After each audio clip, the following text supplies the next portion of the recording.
બીજી તરફ સુરતમાં ખાડીપુરે વધુ એક યુવકનો જીવ લઈ લીધો છે। સુરતથી આ વધુ એક મહત્વના સમાચાર સામે આવ્યા છે, જ્યાં ખાડીપુરે વધુ એક યુવાનનો જીવ લીધો છે। પર્વત ગામે ખાડીપુરના પાણીમાં યુવક ગરકાવ થઈ ગયો હતો। યુવક ખાડીપુરના પાણીમાંથી પસાર થતા ડૂબી ગયો, ત્યારે પાણીના ધસમસતા પ્રવાહમાં આ યુવક ખેંચાઈ ગયો હતો। સ્થાનિકો દ્વારા યુવકને બચાવવાનો પ્રયાસ હાથ ધરવામાં આવ્યો હતો। પાણીનો પ્રવાહ વધુ હોવાના કારણે યુવક તણાઈ ગયો હતો, ત્યારે ફાયર વિભાગની ટીમ અને પોલીસની ટીમ ઘટના સ્થળે પહોંચી હતી। તો યુવકને ખાડીપુરના પાણીમાંથી પસાર થતા આ યુવક ડૂબી ગયો હોવાનું સામે આવ્યું છે। પાણીના ધસમસતા પ્રવાહના કારણે આ યુવક પાણીમાં ખેંચાઈ ગયો હતો।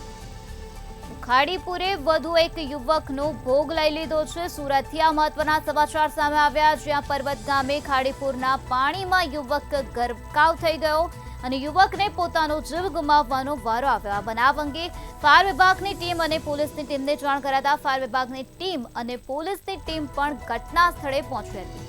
સ્થાનિકોએ યુવકને બચાવવાનો પ્રયત્ન પણ હાથ ધર્યો હતો।